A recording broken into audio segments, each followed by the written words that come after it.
Hello everyone, Ceri the Crafter here, that's C-E-R-I the Crafter, and today I'm here with a bit of almost a subscriber request and a follow-up. So a couple of weeks ago I did a video where I made 32 prints in a long haul, and I was making tissue papers for collage. These are all now cut up, ready to go, but as I was saying at the time, they're always prints that don't quite make the grade. So I have these that are a bit dull and didn't quite work. And some of you have asked, well, Ceri, can you show us how you would turn those around and rescue them? Because I'm obviously not going to put them in the trash or the bin because they're wet strength tissue. So let me put this into my stock. Right, that's all now put by, ready for working on in collage and my art journal. Now, when it comes to something like this, there are always prints that don't work. Maybe there was like this one, there's probably too much paint on there. The contrast was too low, definitely too much paint on there. The value between the background and the foreground wasn't quite good enough. So I've cut them up anyway, and I put them to one side, as you can see, and it's literally going to be a case of reintroducing contrast and mark making with these, just to bring them into being something. As I said, they're going to be torn up, they're going to be used as collage papers for the future. So I've got my 4-inch speedball brayer, and I want to say this is a 6-inch square gel press, and I'm literally going to be going quite quickly through these, just trying to establish something more upon them. And then once I've got to a level where I'm like, okay, these are fine, then I'll just pull in some of my mark making tools and I'll take it from there. So I'm just going to start off with a bit of white, just to pick up something on the plate, off the plate. Now, if you haven't seen the video one or the original video, I will link it in the description box below. So I'm literally going to come in, and as you can see, I'm just introducing a bit more something to this. Now, it's not going to be just white I'm introducing. I will over time add other colours to it, even on the strips. I'm just adding bits. Now, as it's going to be quite a repetitive process, what I'll do is periodically, I'll probably just cut a piece out of this video, because you don't need to be sitting there for over an hour watching me do stuff like this. That would just be a waste of time. I mean, you can see the technique I'm using here. Also, I'm not going to just use white. I'm going to use white until I've used up this white here, and then I'll probably do it one more time with white to do some of the square ones, and then I might change to a completely different colour that maybe isn't featured on any of these. So let's just add a little bit more to these, I think, when we're doing this. So this is a technique I just call kissing the plate. As you can see, I'm just adding bits of white. Ooh, I apologise for that. Because as you can see, there's just nothing alive on this print. But the moment you put something that contrasty on it, it'll come contrasty. What word is that? With that much contrast, it will just start to come to life, and that white will now give a backing to a new colour. Definitely, this one needs help. It doesn't have to be a 6x6 plate, by the way. It doesn't even have to be a plate at all. You could just be spreading paint onto a washable, cleanable surface and just picking up. This could be, say, a chopping board or a glass mat. You've just spread some paint with a credit card. Just trying to give yourself options, that's what I'm saying. I mean, not everybody has all of the equipment, but just because you don't have it doesn't mean you can't create something equally as fun. It's just a case of working with what you've got. So just a few more of those. Yeah, it's a pity this one didn't work. It just wasn't quite contrast enough. I can't quite see the pattern in it, and I know if I was putting this into a background, it would be completely lost. So, right, just do one more bit with the white, and then I think I'll change to another colour, something that's also opaque. I mean, opaque is one of the things that at this stage I would reach for. Now, if you do only have transparents, if you put white with any transparent, it's going to immediately become opaque, because white, unless you're using a transparent white, and even a transparent white isn't truly transparent. So I'm just going to use some pink, just because I know this is another one of those colours that is just a solid. See, just to give myself a little bit of something on here. Oh, I'm going into pink anyway, so there you go.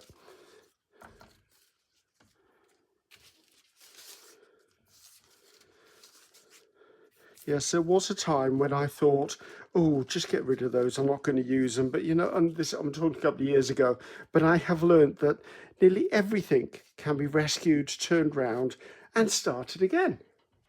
So already on the floor behind me, I've got, what is it? It's a shower curtain, and I have an old shower curtain, which is what I lay on top of my carpet, so that, of course, I don't damage my studio carpet purely because I'm doing paint. And I know when I first did the studio, everyone was like, Ceri, you shouldn't have carpet. Yeah, I do want carpet. I spend the majority of every day in this room, and I don't want to be standing on a hard floor just for the sake of cleaning it. I want a bit of comfort under my feet. So that one definitely needs a bit of lightening up, doesn't it? So just doing the last few.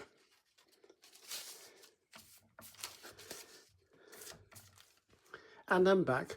As you saw, I chopped a bit of that video up because you're going to see these time and time again anyway. Now, I have put white and I put pink onto them. You note that I didn't put black on there. If I had a dark print to start with, if I add black to it, the black will be lost and it'll just get darker. So I will probably save any black for the very, very last bit of mark making. Now, looking behind me, which I can't swing the camera around, I've got pretty much, I would say it's pretty much warm colours and black behind me, and I've got them highlighted in white and pink. So I still want to add a little more drama, and I think I want to come in and add maybe a bit of green to this. This is another shade of green.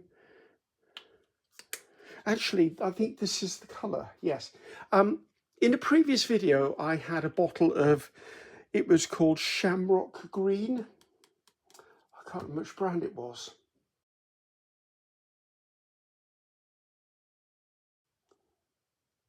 If it comes to me, I'll tell you. Anyway, it was Shamrock Green, and I don't like Shamrock Green. So what I did is I just added a whole load of yellow to it, and it turned into this lovely leaf colour green. So just be aware that if you've got a paint you don't like, don't get rid of it. Just tweak it, add more paint to it.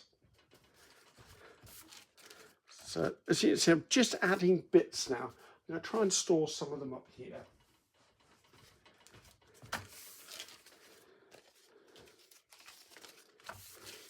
And remember, we're not looking for a beautiful finished print.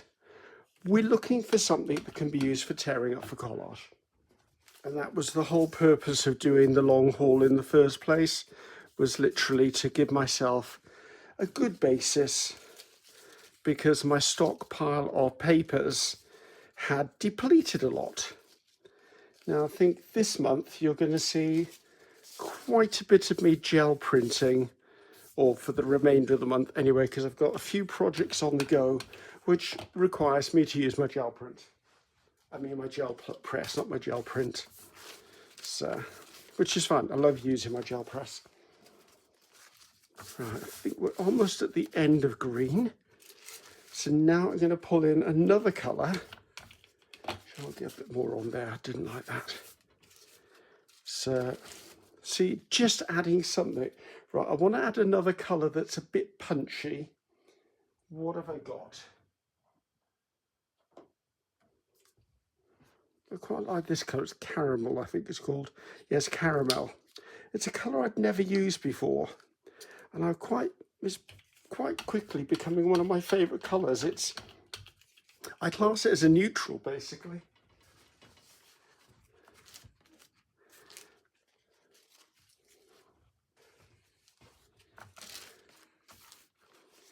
And this part of the process won't take that long, and then it'll just be down to adding marks to them then. So as I'm working rescuing these tissue prints, I tend to batch them. So I'm going to be doing similar across most of them, so I can line up the strips next instead of doing one at a time. If you're using the same process, try to do that. Try to make it easier for yourself. I do have another white somewhere. I always seem to be running out of white, don't I?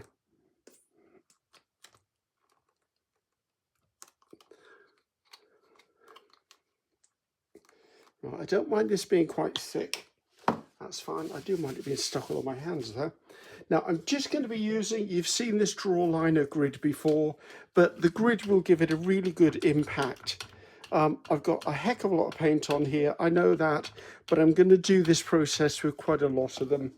So I'm going to come in, I'm going to lay this down, tap it across, and literally stick it down. Now, because it's tissue, it's going to hold on to this mat. So what I tend to do is I take a ruler and hold it down and hold that, and then as I pull up, they're not going to pull up with it.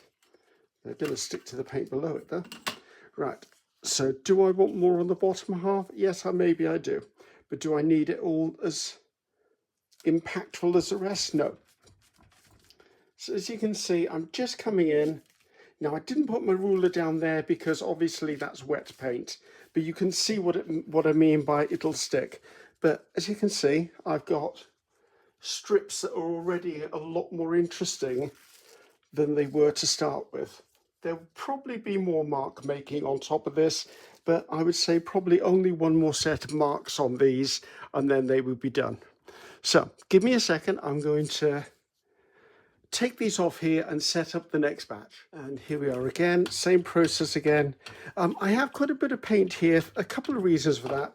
One, I know I'm going to use 90% of it anyway, but also I can add another color to the white without having a problem, because that will just mean that the white on there will make the next color a paler color. See, I love that. Right, now, if you've been sneaky enough, you could put your ruler along the top edge of them, which I didn't do last time. I find sometimes that's a bit hit and miss though. It doesn't always work for me. It doesn't work at all if you don't bother to hold it down, Griffiths. So right. So again, I'm going to pause the video and I'm going to put these down on my shower curtain behind and pull up the next batch, which is probably going to be the rectangles now. And here we are. Because of the size of the rectangles, I'll just do them two at a time, but still that's halving the amount of time that I'd be working on them. Also, don't forget, I'm not needing to cover the whole thing. Just having areas of it done make it just as interesting. See, that's turning into something lovely. Now I think we'll just do these two, and then I will maybe add a different colour to this just to bring something else into play. Just trying to think what colours I use quite a bit of in my creativity. I think I might add, I was going to say yellow, but I know yet pale yellow probably isn't what I'm looking for. What am I looking for? Maybe some orange. Let's do orange.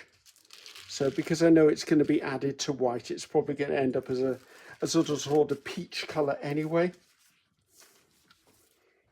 Now, anything that is left spare on plates, by the way, I have one of my newsprint offcut sheets where I'm just picking up the spare paint. So I'm going to pull in the most brilliant orange I've got, which is cadmium orange hue. Is that right? Cadmium orange hue. Put some of, get some of that on there. Does it matter if it mixes perfectly? No, it doesn't. Because what it will do is, if it picks up in different shades and stripes, it will just give a different arrangement, a pattern across the one piece. Let's just use the same one. I'm not cleaning my grid in between. It doesn't need it.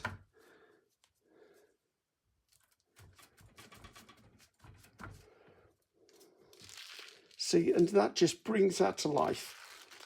And I would say if you need some sort of guide, always look at your contrasting colours. If you've got a colour wheel, if you don't have a colour wheel, I'd say get one. But if you've got a colour wheel, always check your colour wheel. I tend to do that a lot. Let's get another 2 on the go. We're almost done with this here. And then I'll pull in some mark making tools. And I'm not sure, I might just stick with mark making tools that are found tools, or whether I'll use foam stamps. I'm a little unsure at this point in time.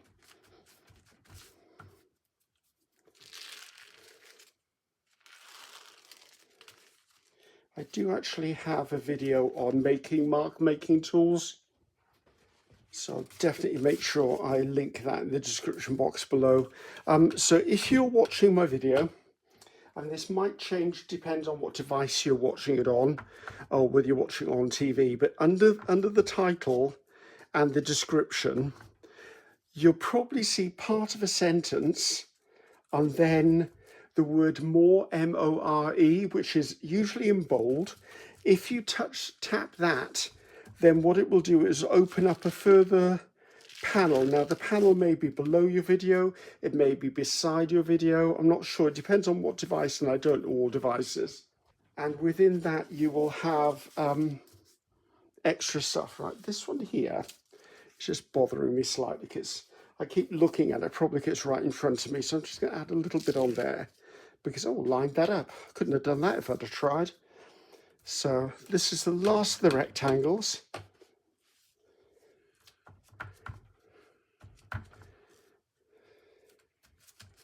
Just have a little something on there. Right, what have I got? I've got a few of the strips left. Now, some of you are probably wondering, but Ceri, they're all going to look very similar. Yeah, you're right. But I'm probably not going to use more than one piece on any part of a collage in the future. Right, last batch.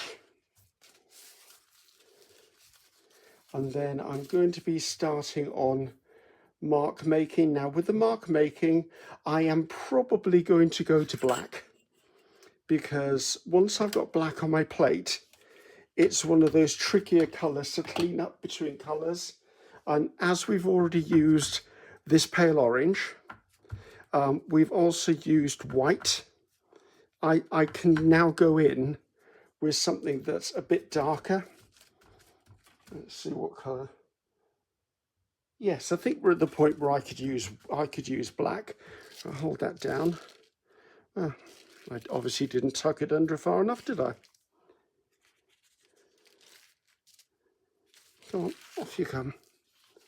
And now it's stuck all over my fingers. What makes me think I shouldn't have made this video today? All right, just want to capture some of that on the bottom, right across there. Tissue paper does dry quite quickly. The wet strength tissue does dry quite quickly. It is warm here anyway, so it'll dry quick enough. That's better, we're all cleaned up. Now, as I'm doing mark making now, I've decided I'm not going to use foam stamps, with the exception of 3 that I've designed, which are my bubble wrap foam stamp designs. And I'm only choosing these because you don't need the foam stamp. You could potentially have bubble wrap. So I'm trying to do this with found items or things you might have around the house. So let's just pull those out. Now, I am laying these out side by side, but I'm going to try and do them almost as individuals, just because it's easier. If I stamp, they're going to be sticking down again. I'm going to use black paint. This is Mars Black. Oh, I think it's by Dale Rowney. Or no, Winsor & Newton. I always get this wrong. Winsor & Newton. It was Winsor & Newton. So, right. I also know that black paint dries out really quickly for me, so I'm going to work quite quickly. I'm using the inner tube from a roll of tape or cash register roll, something like that. Just the reason I'm avoiding things with straight lines now is for the pure reason that there's a grid on here. So it just makes no sense to have the same sort of shape again. Whereas curved lines can be really dynamic within a collage, within a piece. Also, I need to keep reminding myself, these are going to be torn up and used as part of backgrounds or other pieces. They're not meant to be finished pieces. Right, how am I doing with those? Now, if I see one I think is finished, like to me, this one is finished. So I'm going to put it to one side. Are any of these finished? Right, that one's nearly finished, but it needs something. Right, I've got a cork here. So I'm just going to use a cork to put a few dots in here. So if you're someone who has a bottle of wine occasionally, save the cork. Corks are really handy. And also, if you're very good, you can use a craft knife and cut a pattern into that and then create a unique stamp of your own. So I think now that one I regard as finished because it's going into the background. You're probably going to get sick of hearing me say that lately, aren't you? Now these ones, I think I'm going to bring in something else. This is one from the video that I filmed, so I'm going to put a link to the video. The video is called, I think it's called something like Free Mark Making Tools. And it was basically how I made these. And we made quite a few different ones in the same video. So I think now I'm going to regard those possibly as done. I'm going to put these at the top because I've got an idea of something I might do. I quite like this one. This one's done. Right. Actually, I think those are done. Right, give me a second. Need to reset and I'll get the next load. So here we are, the next load, right. Because it's warm here, and actually in general, this is a spiral I created in the same video. I do find darker colours, black being definitely one of them, they dry quicker. So I'm going to put some more paint out. Yes, I do find metallics, dark blue, purples, all of those sort of colours really do dry quickly. And again, as I said, this is one of the tools that I created in that video, so that's well worth a watch, especially if you're someone on a budget, because I like to think that your finances shouldn't inhibit your creativity. So this is a foam stamp. So there are ways of doing stuff, so I tend to try and share what I can as far as techniques for creating your own tools and equipment wherever I can. Right. So I think I'm going to call these, actually that one needs something in the middle. There you go. Right. This one might need some. I've got a bit of a secret weapon that I might be using. Right, this one needs something down the side because that is truly lacking. Right, so I'm going to consider this one and this one as done. Get off me. I feel that one's done. Yeah, that's okay. That's good. Yeah, I think all three of those are okay. I think you're going to be very surprised when we do the final flip through, just to see how all of these changed characters. I couldn't do a before and after shot because trying to make sure I kept everything in the correct order, it just would never have happened. Right, now, this is the last of the strips, but there's something here. Now, I could add black to this one, but this is, I was saying, why would I put black on top of black? Now, just for an example, I could do it, but it just gets darker. So that one's going to go up there because, as I said, this might be something I come into later. This one, however, I don't mind because the white grid is quite evenly distributed. So I think we can get away with that. Right, let's do some more of these triangles. I quite like the triangle one. If I had something soft underneath these, I would get a better stamp. So if I put these back onto a gel plate, or maybe onto a book, or, I mean, where is it, Richard? I've got this big piece of fun foam I got in, it was Hobbycraft. It's about 1 inch thick. I very often stamp onto this, even when I'm using acrylic paint, because of course you can stamp with inks, but if I'm making these sort of papers, I tend to use paint. Well, I think a couple of circles wouldn't do any harm.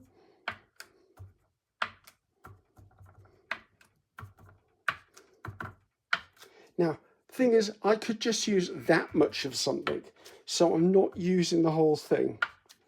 Right, this one that's predominantly black, I'm going to put up here with my, to be experimented on, let's put it that way. Right, this needs something there. I think I could use a couple of smaller ones.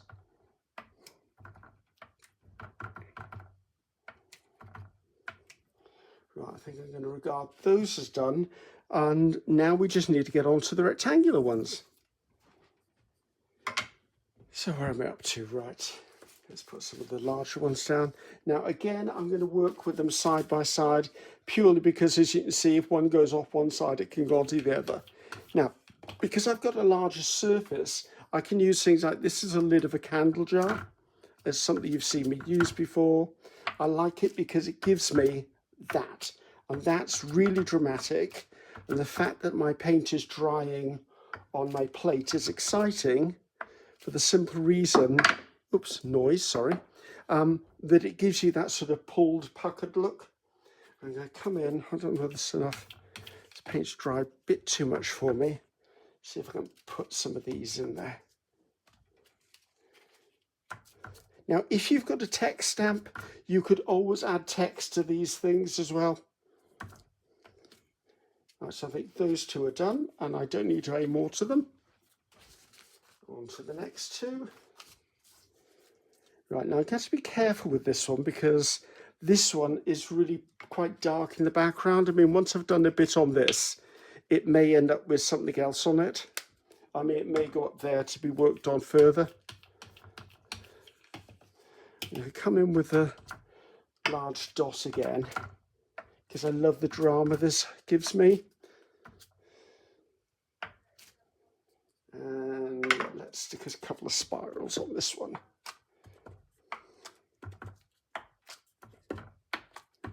Yeah, it's going to be an interesting flip through at the end of this. Now, do I need anything more on there? Maybe a couple of the little ones. Right, so this one is going to go up there as a candidate for something different, but this one, I quite like the fresh and bold look of that one. Right, now this one immediately I'm going to say I'm not doing. Partially I quite like it, but there's something else I want to do, so I'm going to bring that one at the top and these in. Now, bring that through. Let's go in for big circles again. This is just the inside of a duck roll, roll of duct tape. And then let's bring in the largest of the bubble wrap things. Now, I could also come in and do this stamping with white or red. Another bold, high contrast colour would work equally as well. I think that one's going to go up there, and this one's going to come down here. Now, I think we've only got about 4 more to do, guys. I didn't want to fast forward through this section purely because there's bound to be a question of how did you do that?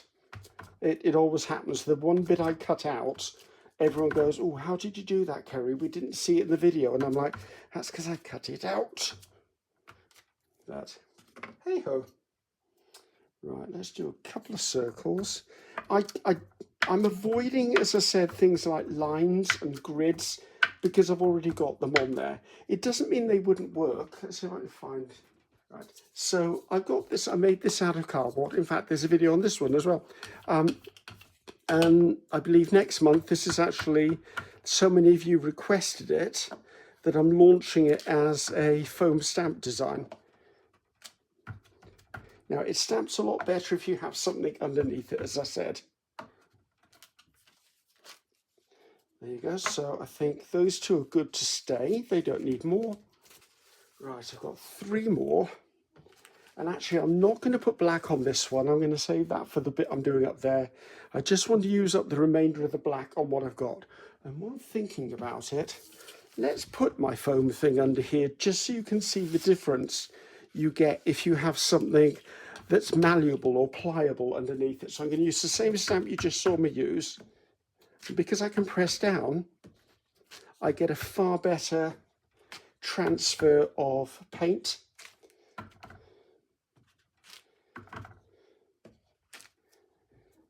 Let's come in spirals.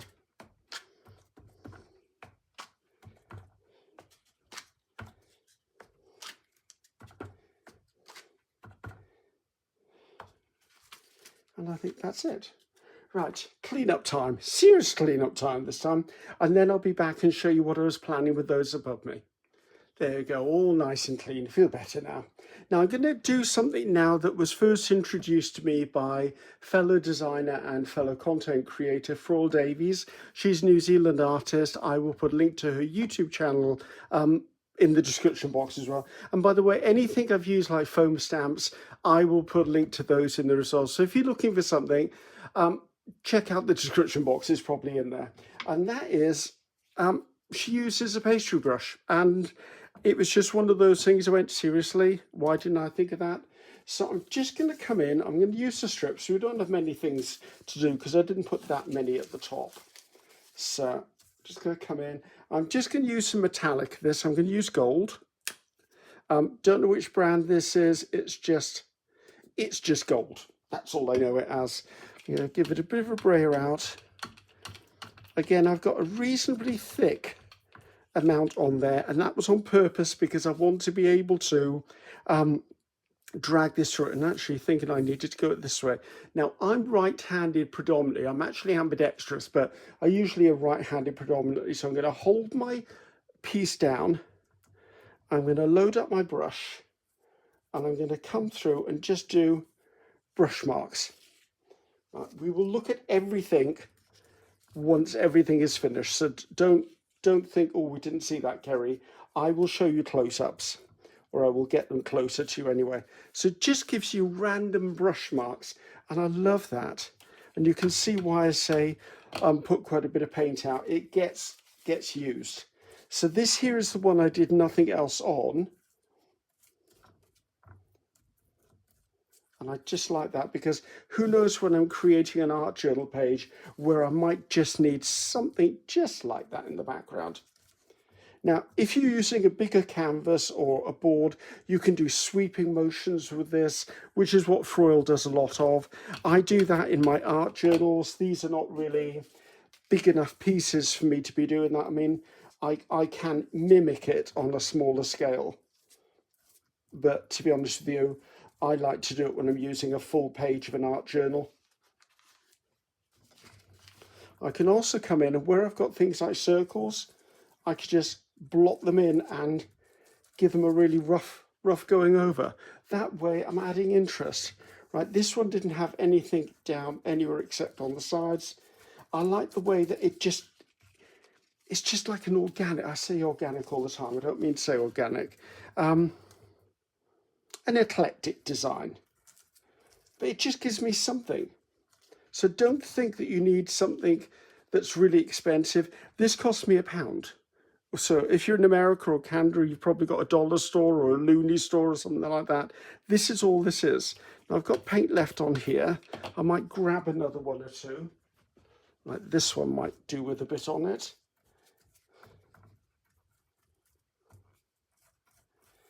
That'll add that. And I think I just want to do something on this one.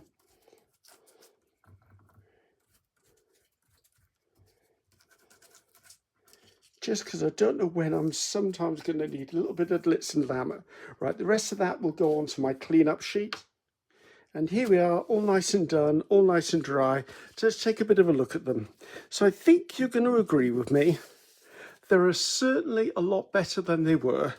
And I regard these a lot more useful because if I hadn't have done this to them, they would have gone into my drawer of collage papers. and over time they would have migrated down to the bottom of the drawer. And maybe in a year's time, I would have been cleaning the drawer out and I would have gone, you know, these are battered and I'm not going to use them. I'd probably end up throwing them out. But now I've ended up with some really useful scraps that really merit being in that drawer. So I think the word I'm trying to get across here is don't give up. Just because something is an ugly duckling doesn't mean it can't be made into a swan.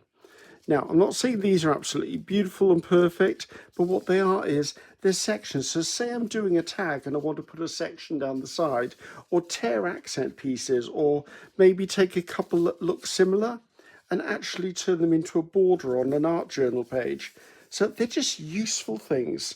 As you know, I was building my stash when I did the first video, and this will just complete the build. So I've not actually wasted anything because these have been turned around with just a little bit more contrast, a little more dynamic pattern on them, a little more stamping, mark making on them, just changed them completely. And also we ended up with a byproduct of it all, and that was this. So I've now got another piece of a cleanup sheet that can be used. Maybe that'll get torn and made into part of a background as well. So those are the strips, as I said, really useful. I say really useful, they are really useful.